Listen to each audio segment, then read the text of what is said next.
Welcome to the Think Fitness Life podcast, where the mind and gym come together to help you live your best life. Hosted by two fitness professionals and your personal trainers, Matt Gluckman and Eric Mitchell. All about that. Like as soon as you walk through this building door, like you're a coach, and however, like these athletes are always going to be watching you, so you have to expect to be professional. And I think it's kind of Yeah.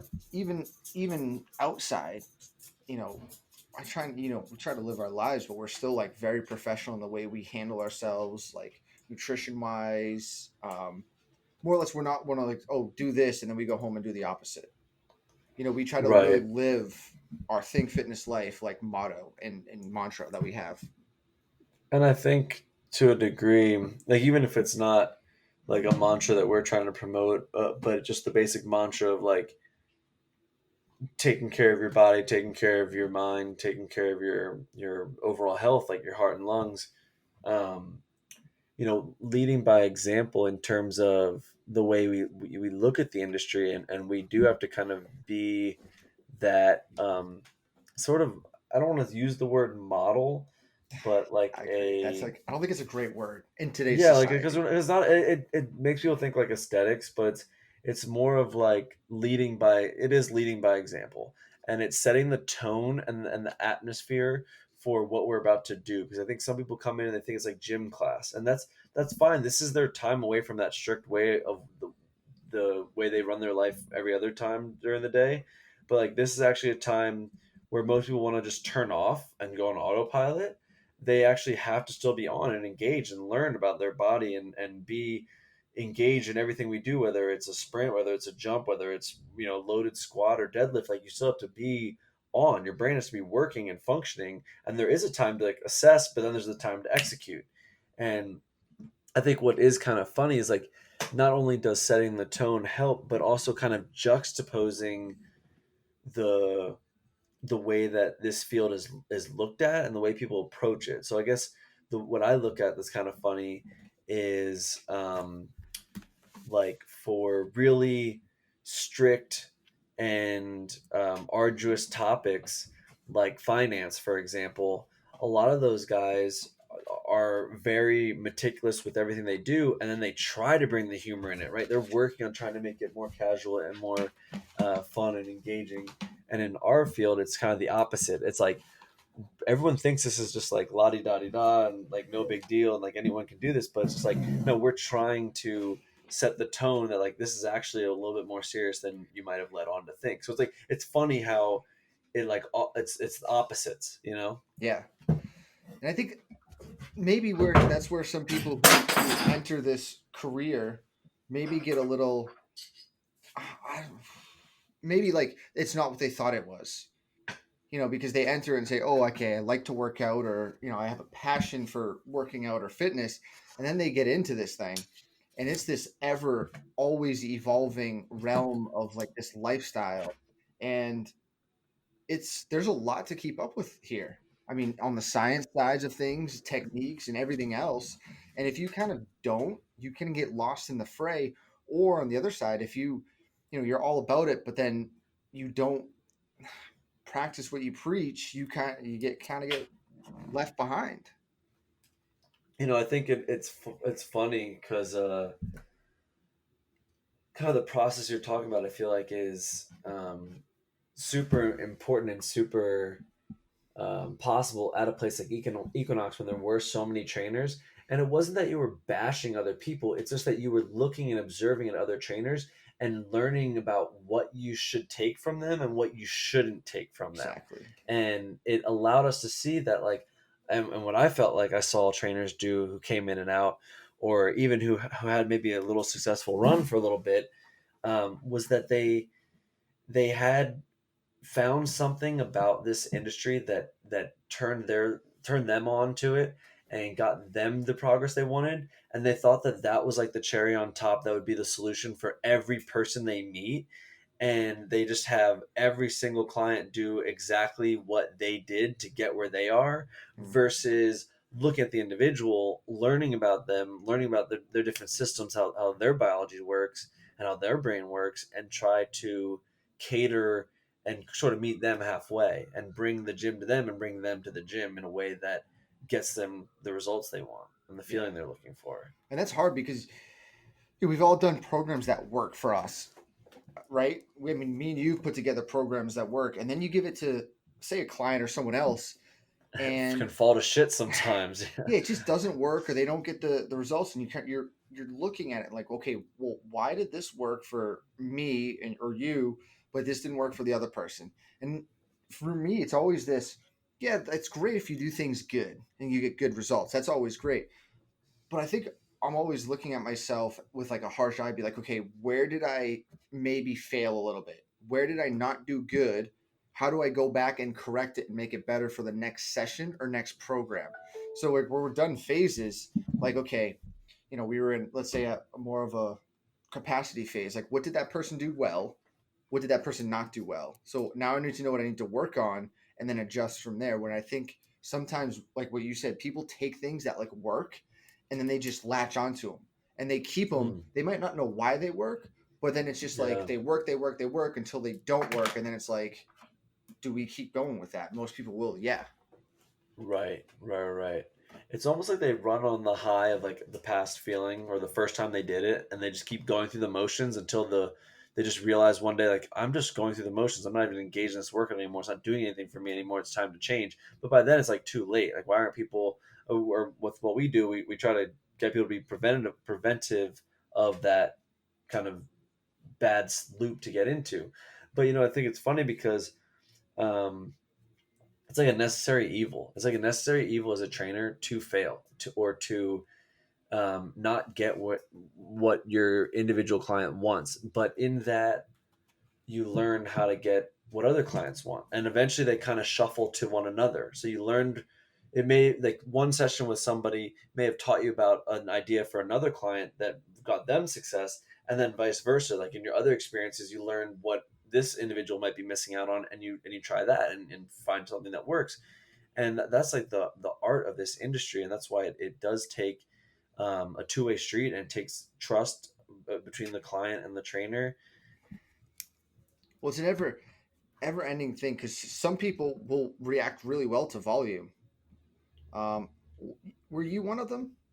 Like I know when you did your bodybuilding, your high volume, like I think you would respond pretty well to like high volume stuff, right? um Like adaptation wise. yeah, I would say. Sorry, I'm still looking for what I was thinking of. I guess I just gotta let it go It'll come because back to you. it You was know, something good. Yeah, I hope so.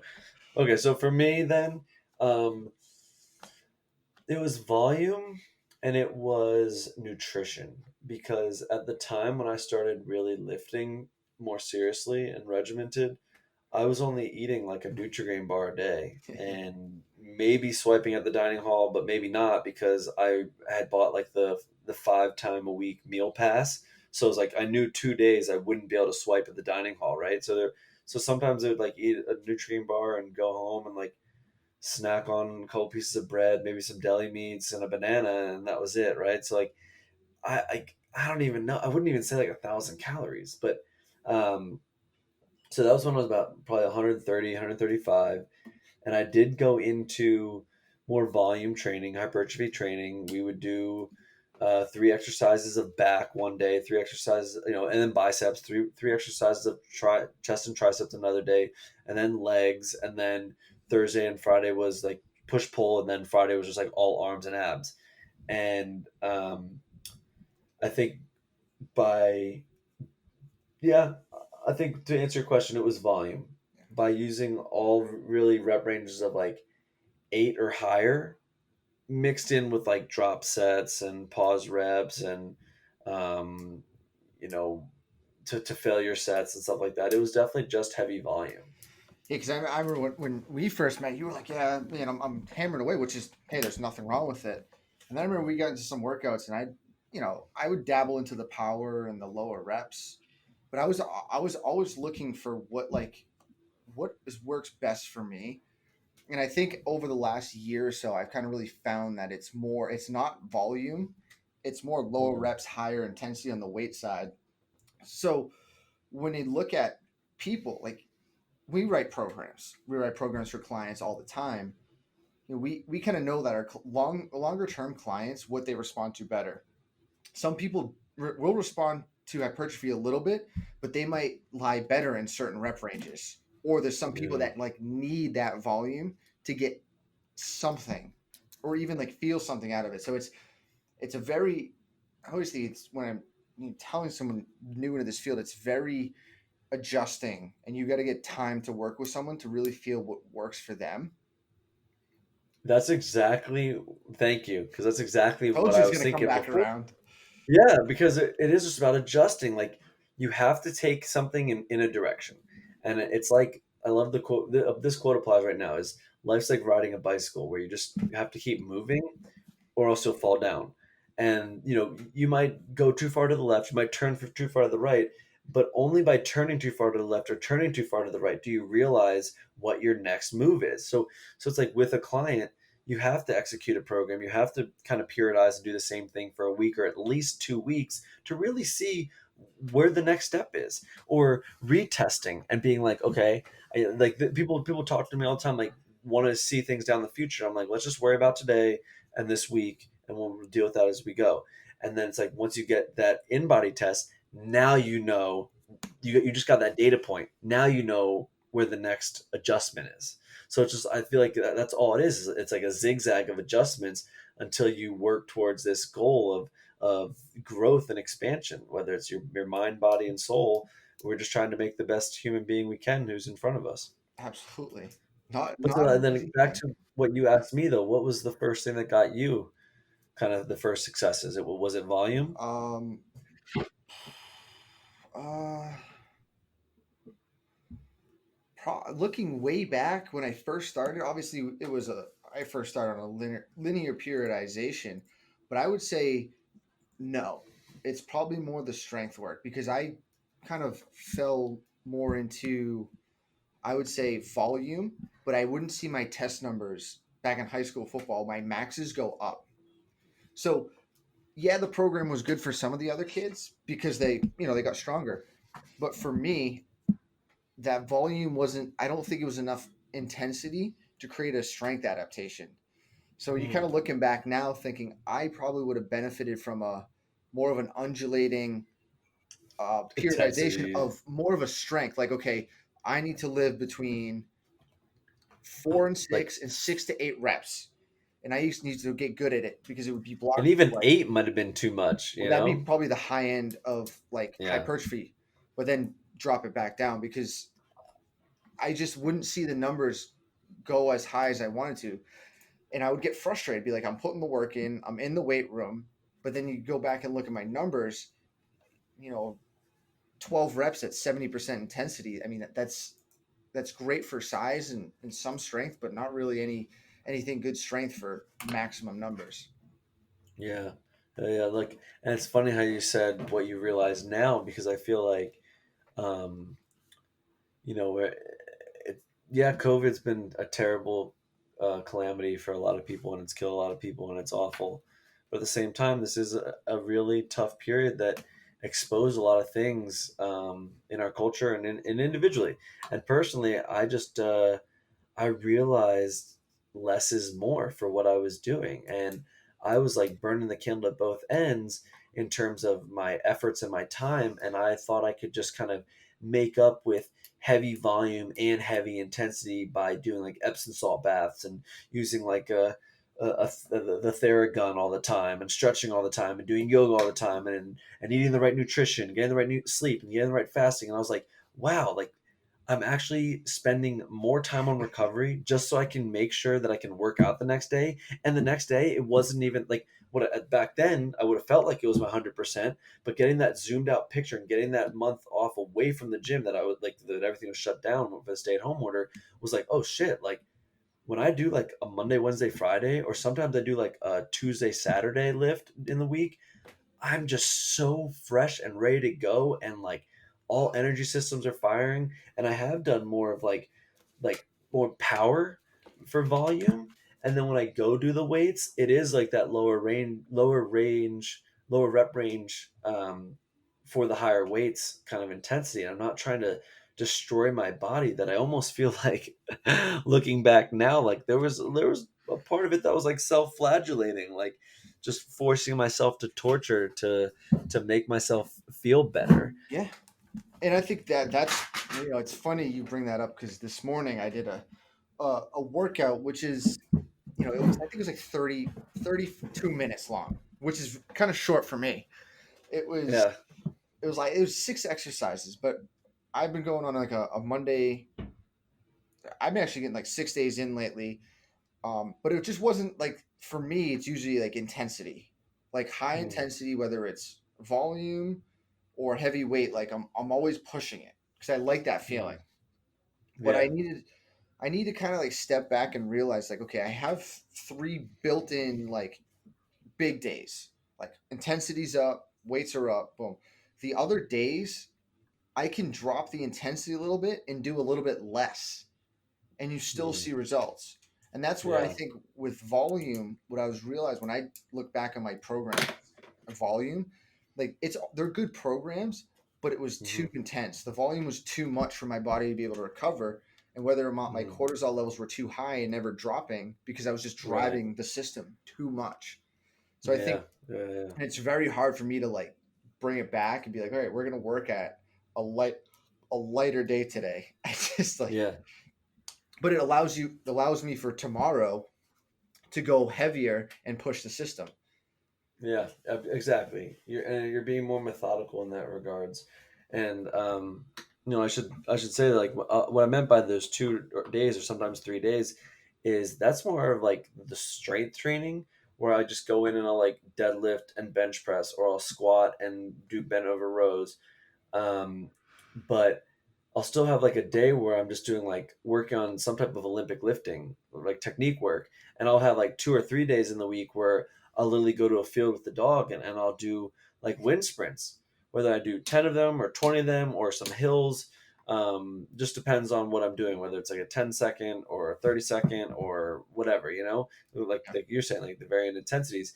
And I'll end up doing body weight stuff. And I've been doing like single leg glute bridges, like with an isometric hold, like working different muscle contractions. So I used to really only do things by like concentric, eccentric, and now I'm doing more isometric holds and stuff like that.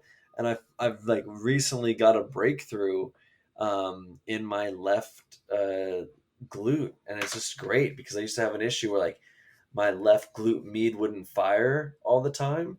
It was like intermittent, I guess. And then like when it would fall out of place, like my QL would pop on and stabilize on that side, and my leg wouldn't stay internally rotated. And only on like it would be something that I would only notice kind of like deadlifting at like a 5x5 or Certain intensities, certain movements. right. And I would notice I could feel my left heel fighting to stay on the ground and being like, what's going on here? But never had the time really to like break down, and because all my when we were busy schedules, it'd be like train in the morning virtually, workout, then get on the road, train at the gym, So it was just nice to get like kind of a break away and more time into my own workouts, and also like not feel the need to have to just force myself down a channel of like hardcore intensity pain and get through this hour of suffering and enjoy it type of deal. It was like, let's be methodical, let's be efficient with our system, and let's train better systems, like rather than just like you can think of the difference between someone sprinting like a wild maniac with legs and Flailing. arms flailing and someone who's like torso upright, legs driving hard, high, and hands coming back to the hip. So it's just about I don't know. I just guess this time for me has really been a less is more learning experience. And that's always a tough lesson or a concept to grasp for some people because they're like I less. think, but thinking about even us, I think it comes with age. I think I agree. younger, we're like these vicious tigers ready to fucking eat anything in front of us, and now we're like more methodical cats trying to be like, Right. How to like like I'm still like that. I still that there's still going to be workouts where it's going to be this hour is going to be pretty brutal. But yeah, and that's they need to have that. You need to have that because you can't get away from it. 100%. But But it you does need to be 5 days a week right. indefinitely. because now you learn like if you do it 5 days a week, yeah, you're gonna sacrifice some recovery and not optimally get to where you want to be because the body needs Mhm. that recovery. And if you're hitting it hard every single day, like yeah, you might have the capacity and be like, oh, I'm hitting good numbers, but eventually you're gonna notice a plateau. There'd be times where I'd be doing it and usually it'd be like week 2 or 3, and I notice on my power stuff, so my cleans, my snatches, I'd be like, all right, I hit this number, and then next 2 weeks, boom, I couldn't hit, whether it was like 260, 275 on a clean, I wouldn't come close. Like the pull, I just feel heavy. Looking back now, you're like, that's probably my body being like, Your central you nervous needed system, more yeah. recovery to hit those weights. So now you take lesser intense workouts, and maybe on my lesser intense days, I'm working quality of reps, but on technique of Olympic lifts, pulls, RDLs, and some cleans, but at different intensities. So when you get to the high intensity day, you're like, okay, I'm good. Hmm. But where the other side of it is, I think when we say that, and we know because we're training a long time, and we study this, like when people like less is more, that doesn't mean that less working out in general is better. Like if the standard's 150 minutes a week of exercise, that doesn't mean 100 minutes less is more is always better. We're No, talking and it's about, all relative, yeah, we're and talking, that's why like it's important to mention the context of that quote comes into play with you and I. yes, You know what I mean? With the way that we are already gung ho, and really we were just lifting a little bit too much, and but also maybe you could also say that our perspective was a little off. So either we were falsely saying, "Man, I can't hit this number today. Like I'm weak, and I don't have a good recovery," and or we could have said, "Wow, like coming off of 4 days of lifting and maybe not a good night's sleep last night, and I still hit my PR number. That's still technically a PR because right. you're doing it under harder conditions. Does that make, you know what I mean? It's a So I tough think it's it's just, a tough one for people because if you're not, how do you put this? If you're not doing intense enough work to start with, less is not going to be more. Less is just going to be less of a stimulus. If you are on the side, and I think that goes for everything. Like if you're, Mhm. you know, I see what you're um, saying. if you're doing 1,000 math problems for 4 weeks straight, you might need to drop it down to 500 to get focus in on more of a quality and understand what you're doing. But that is why we always say like every individual is unique, and Exactly. um, one person's solution could be another person's downfall. And I think another way to look at less is more, though, in terms of it being the right message for certain individuals, is I think of a lot of women who I met at Equinox who would come in at their lunch hour and just boom, like go high intensity all day, right, for that hour, and then complain to me about having sugar cravings at night, and then gaining weight over doing like those classes all the time for too long. And it was like, okay, well, instead of just like rushing to get your heart rate up and like bust out a bunch of stuff until you hit a wall, why don't you be a little bit more methodical about it? And this comes back to like zone training Mm-hmm. and being efficient with different systems, because I definitely don't have a sugar craving or problem the way I kind of used to, and it's because I'm a little bit more methodical. I'm not always forcing myself to deplete my glycogen constantly. Yeah. Or you can break it down in the class, like less is more. Okay, should I do less reps with maybe a little bit heavier weight? You get more out of it. So like I Totally, like totally. 100% where you go with that, and then you like explain it to that levels where yes, you can still do a class. Yes, I can still do programs, but less is more. Less reps, Yeah. you can get more out of it because you can parameter load it a little bit differently, and that's what people need. You can't. So is any? Sorry, go ahead. No, my just biggest thing with, I love high intensity work. I do. It's great. It works, but it's not to be done every single day. And I think that's where a Hmm. lot of people get lost. They're like, "Oh, I'm high intensity, and I just hit it hard 5 days a week," and they never like Hmm. have a developmental day, maybe a stim day, or a recovery or regeneration day. Like they I have to like be to built. say I like to tell people that we're trying to improve your ceiling and improve your floor. And your floor is still above the way you feel when you walk around your house at the end of the day. Because I think a lot of people think that just any walk at all is going to be what they need for that low intense activity to help improve like their um just the way they might improve their oxidative system, right?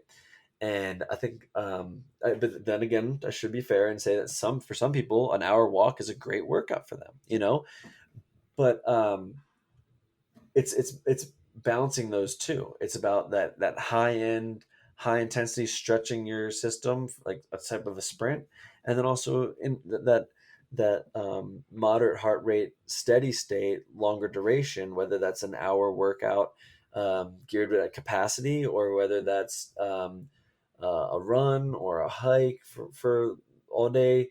It's just going to help improve those two different pathways, essentially, two different Yeah. approaches. But back to you real quick. What do you think? Has there been anything else that's adapted with your routine, or um, maybe with what you've learned about your routine since COVID's changed? Tried a lot of different things in my routine. The time has been getting to me a bit. So there's a lot of time, right? Like downtime. And I've been finding that I have this like urge to want to do like a double workout. Like Like, two a days? yeah, like I'll work out in the morning and then I get bored or like, yeah, whatever. And then I'm like, I could definitely go for another workout. And like, and that's where I have to pull back and be like, wait a second, my body's still trying to adapt from what I did this morning. It won't be worth it to Yeah. cram another workout. So what I've been doing is I've literally just been, or we talked about this, or I think I mentioned you about just recovery walking or going on Mm. hikes, like Yeah. doing some different modality that gives me physical exertion. And Why don't you then get a kayak? yeah, I've been doing that paddleboard. Oh, nice, Or nice. I'll do different things. It won't be like a lifting Yeah. station. We'll go to a field. Like the other day, I went to a field and kicked a soccer ball around. Not good at Oh, all, you but like it was just you different. bastard! You need to be over here. I've been looking for someone to kick with. And I was like, this is looking like I think I did like 15 minutes before my buddy came to work out, and I was like, okay, this is a different modality, which is fun. So like stuff like that, I'll get out and do a lot more Yeah, because I feel like that's so funny you say that because I feel the same way. Like, almost was like getting stir crazy and like having to find things to keep me physically active. And I'm not very good at basketball, but I go out there now and I bring my ball and I play with my dog for a little bit and then just shoot hoops a little bit, or have a tennis racket and there's like a little wall to hit against. And I did just buy a kayak, one of those like origami kayaks. It's in a backpack so I can like travel anywhere with it.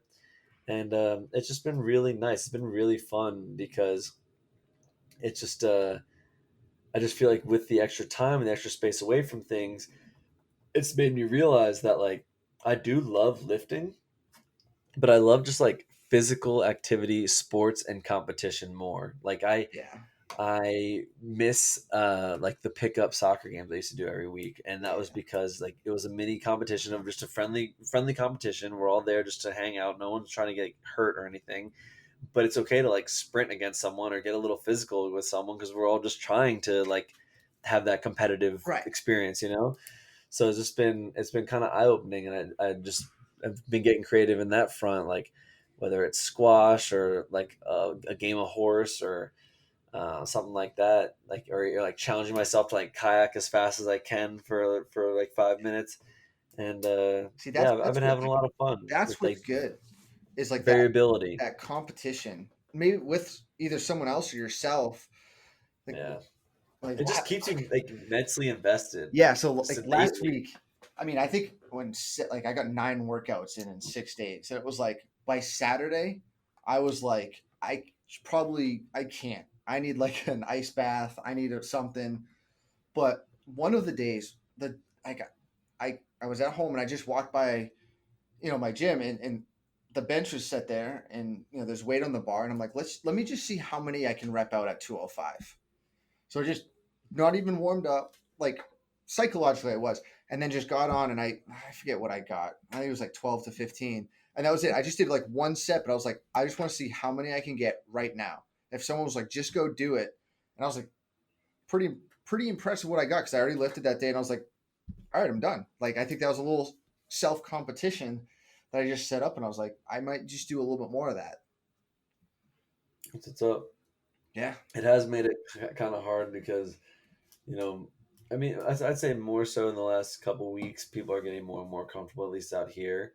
But most people don't want to leave their house or do anything, like, crazy, or even crazy, go out, crazy. or even go outside, which is crazy. I Because you'd know. think that, like, if anything, you want to be out in the environment more. But teach their own. Teach their own. I know. This whole year is a little nuts, but I think people have really, hopefully, they're finding themselves a little bit in different ways. Like, okay, what do I do with this time, or do I spend more time with family, or you know, realize what they have was consistent, but when everything goes away, life's changing. I mean, this kind of basically like using your ceiling or floor reference, not taking a ceiling away because the ceiling's still there. This thing just like bottomed out the floor. So now people are Yeah, like got to figure out, okay, how do I get back to this floor? yeah, yeah. And it's been interesting. But I feel like one of the things that I learned over the past couple weeks too, or months rather, was just being grateful for everything that I already have that I know I need, and just like being thankful for it all. And it just diminishes really any feeling of like anxiety or stress or stir crazy, because like I don't need to do anything out of like the fear of not being productive or the fear of not being efficient enough. It's like I need to just do things like kind of organically based on like what I feel driven to do, like almost getting out of my own way. But it's funny. It made me think um, about the competition thing. How it's like we kind of innately I like putting myself in those scenarios because I kind of innately try harder without like thinking about it, you know. And I was just kind of thinking about it right now, and it's almost like it's so primal in us because from the very first bit, we were racing to get to an egg. You know what I mean? Like we had to be swimming. We see other people swimming. We didn't see it, but sensed it, and we were like, we got to swim harder and faster. And it's the same way. Like if you drive on the road, and it happens all the time in Boston, those mass holes up there. But if you're like side by side by Right, somebody, in a and way. maybe they're in your blind spot a little bit, and you start to speed up a little bit, like you've been going side by side for you could have been going like that for 10 minutes, and all of a sudden you're like, you know what, I need to get over to get off at this exit. You speed up just a little bit. The car behind you just speeds up too. It's just so funny. It's kind of like innate in us to. I think it's like once someone like recognizes that, they're like, okay, who's going to be that first person to push this limit or whatever it is, and then the other person's like, okay, well if they're going to do it, I got to keep up. I got to Yeah, go a little yeah, bit yeah, faster, and then you kind of like know you're like, then do I go fast or do I slow down?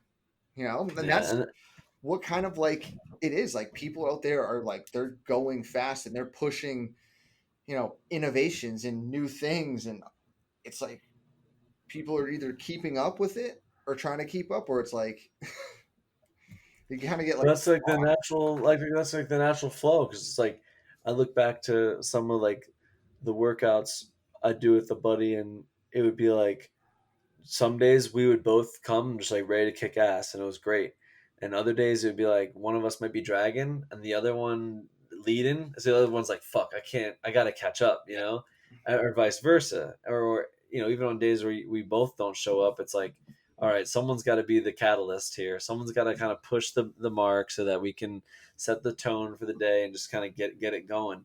And kind of back to the first thing we said, that's what we are for our clients. We right. are that catalyst to set the tone and kind of be that cattle prod and build that competitive edge in them to really get after it. Yeah, and it's got to be on all. Like, for us, we know it's all facets, right? Not just like lifting, because we can do that pretty easily. That's what coaching is. I feel like it's the nutrition and mindset that really like it's hard for like our clients to maybe understand that like we do this consistently day in and day out. It's not just like, oh, it's good genetics, or it's like, because clients will ask, what are you doing? What is your exact routine? What is your exact eating? And I tell them, and I'm like, you have to understand, it's more about the habit of doing the same thing or similar things over and over again. It's not about It's what the consistency. exactly I'm doing. And that's the Yeah. hard thing for people. It's the same way because your body's building momentum to get that allosteric response that you're looking for. And it's the same way that you have preseason. Preseason is literally designed to build that momentum and that capacity to get you ready for the intensity of the season. And it's like 2 weeks of hell because you just went from like basically 30 miles an hour the whole time to 100 miles an hour a time so that your body adjusts to adapting at being level around 50, 60 miles an hour all the time when you're in season. So I just think it does play a major role. And I think that's why the role of a personal trainer extends beyond just counting reps and picking up weights and racking weights for people. It's a high And it, but standard. but what's funny is you and I understand that, and a lot of other trainers understand that. But for most part, the general public doesn't really wrap their head around that. And it was literally I remember a client at Equinox who literally was just like, "Oh, I don't care about that. You're just here to count for me. You don't have to say anything else. Just count." And I was just like, "Wow." I Yeah. was like, "Okay." But our job is to adapt and to eventually implement it into their life. And he was one of those guys that was like, "I'm only doing upper body, never doing anything lower body." He was getting no changes. He was unhappy. He was cursing at me at different times, and it was like, "Listen, man, I try to explain things, but I'm not going to go into that part. People can be." And it was just finally I get him to rack pull. Only thing I get him to do, got him to rack pull for his lower body, and it's just funny because it's like you do kind of have to. It's like a little kid that's like, no, no, no, and you have to like figure out a way to be like, well, what if we play a game and like we can see how fast you can put your toys away? You know what I mean? Yeah. So it's just kind of funny because the role of personal trainer is definitely one of wearing many hats and being able to adapt at the drop of a dime. I just had a client today who, in the middle of the session, he was like, and it was great because we've already talked so many times about the importance of our mental health and emotional health and the way our emotional intelligence can reflect our motivation, self-regulation, and self-awareness to getting the best out of our workout so that we get the best out of our health and our system. And finally at like 40 minutes in, he's just like, dude, actually I got something on my plate I got to get off my chest. And we just talked for 10 minutes and then we finished the workout. But it was very much needed. It's very much needed at times to go through moments like that. And I remember actually being mentored by Riddick when I first came in, and one of the first things he said was like, "You're gonna have breakthrough sessions." He's like, "A lot of these people are tough as nails in the beginning. They start to open up little by little, and then there'll be breakthrough sessions. There'll be sessions where that you just connect so well, or they put their stuff on the line, and you just have this amazing workout, or this amazing conversation, or you made this amazing point that clicked really well for them, and they're few and far between, but those are like the little golden nuggets of the day or of the training period for that individual that really helps highlight their growth." And sometimes it might not even be a good workout, if you know what I mean. Like Yeah, like you'll have everything yeah. planned, and It won't they be as get good in. as you thought the workout. Maybe Right. let's say you had 8 exercises planned. You get through like four, but it was like a great breakthrough workout. Like they whatever they felt better and you're just like in your head, you're like, man, that wasn't what we got to, but they're like, man, that was awesome. Like I feel great, and you're like, doesn't matter what I have written down on this piece of paper because all that stuff is great, but if the mindset isn't or the person's psyche isn't like on board with it that day, it could be nah. But sometimes if they're, something happens and they're like, hey man, I wouldn't call it, it is maybe a little bit therapy. Like, I do think people need, Dude, it is. It totally all of is. us do. Like, We all of wear us the need hat of kind a of like therapist sometimes. therapists to talk things out and work through things. I mean, because it's just who we are innately. Like, our Right, subconscious. right, right. As just social creatures. Yeah. Yeah, yeah. So when people sometimes they'll get that, it like unlocks and clicks and like, that was great. Like, they got more out of it by just talking to you or just telling you about whatever they had this meeting or that day, and they're just like, I feel better. There's some of the most rewarding sessions personally for me. Like when I get through a session like that, I just feel really uh, I feel very valuable in that person's day. I feel very effective in what I do, and I feel like I am making someone happier, better overall. So it is. Those are really nice moments. Yeah. Um, I mean, so it's like but wearing the hats. Like, yeah, yeah, we're you want to call like glorified rep counter, but we're but also, some people want the drill sergeant. Some yeah. people want the encouragement, the positivity side of things, Some like people lift want heavy and be willpower. nice. Other people want to be like thrown into the wolves and Yeah, tortured. and I'd have like Um, clients at Friday evenings or Thursday evenings. They just come and just unload their week and be like, I hate my job this week, like this and that, and this is what I'm going they're through. This ready to is get what after my husband's it. going through, and like, they're going a mile a minute, right? They're still doing their kettlebell swings or whatever. That's the workout where you're just like, we're not going to work on technique today. We're just Oh going to yeah, give yeah, you yeah. stuff that To move. you can talk through, but you can at the same time move.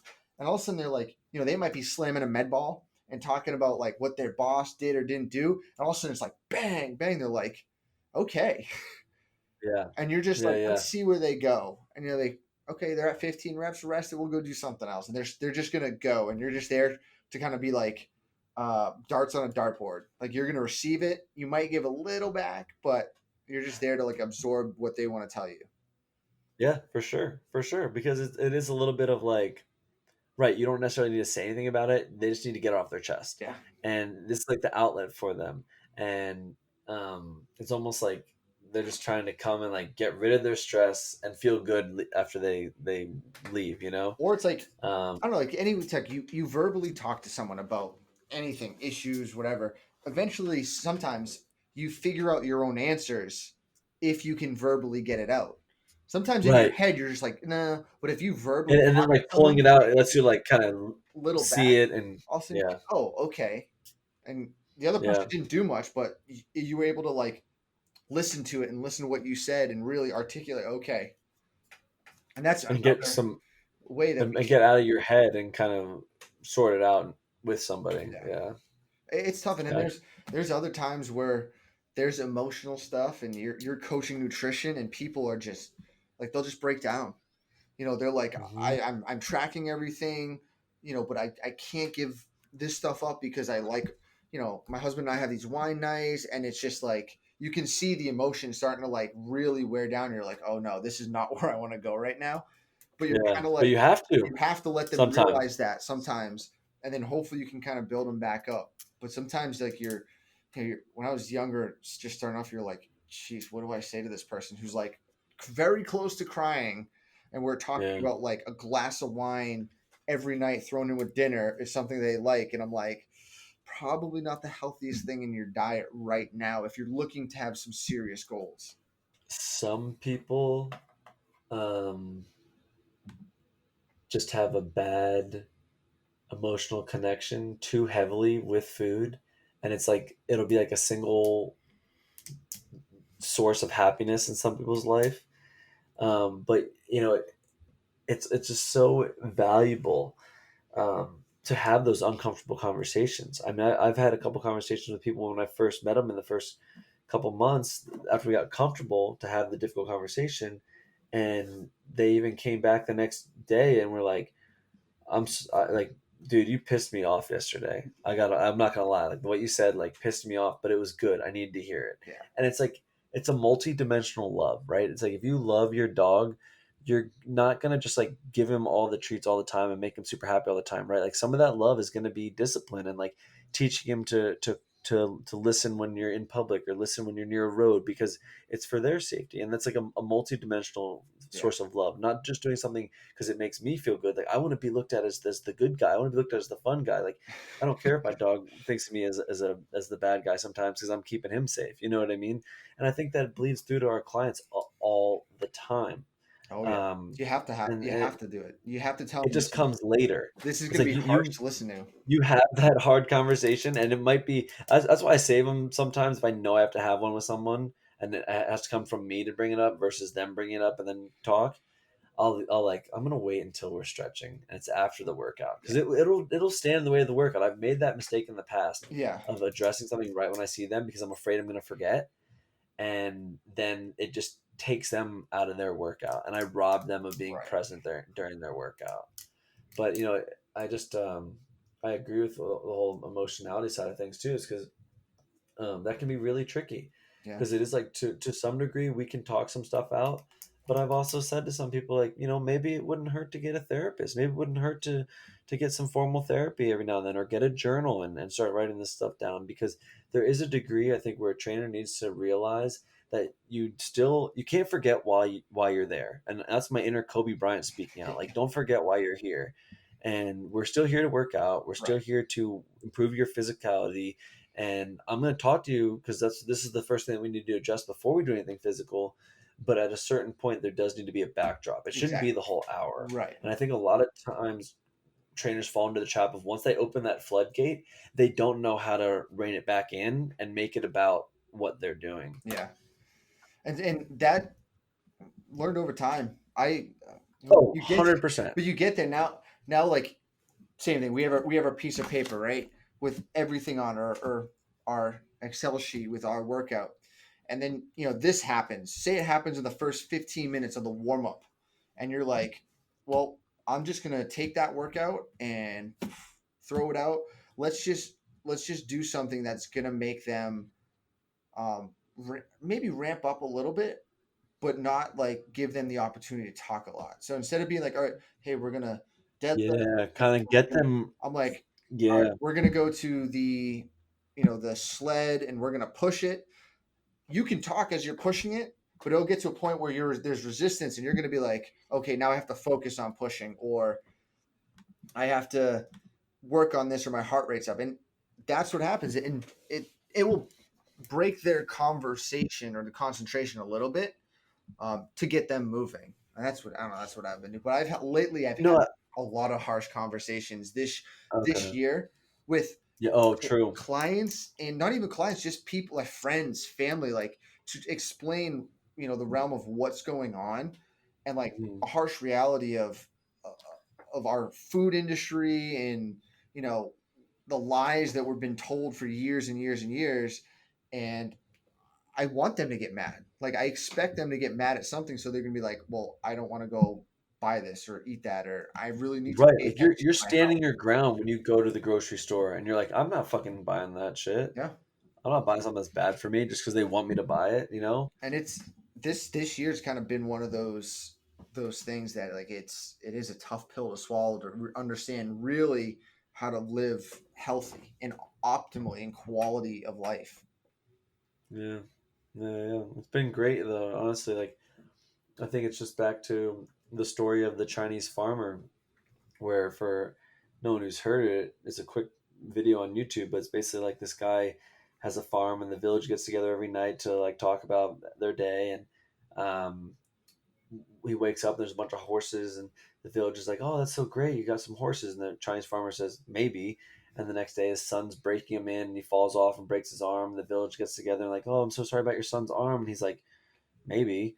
And then the next day the Chinese government comes in and they're recruiting all the kids for military, and they can't take his son because he broke his arm, and the village is like, oh, that's so lucky, you're so great, like what a great thing. And he goes maybe, and then the point of the story is like good and bad are just so relative that you don't know where the story takes you in the long run, you know what I mean? Like good and bad are just relative to that moment when that thing happens, but it could be leading somewhere great. So in terms of where we're at now as individuals and as a country, is it's been exposing something so that we can make the adjustment and get better. You know what I mean? Rather 100%. than going down a bad road until we just blew up or something or imploded and it was all gone. We're kind of getting there.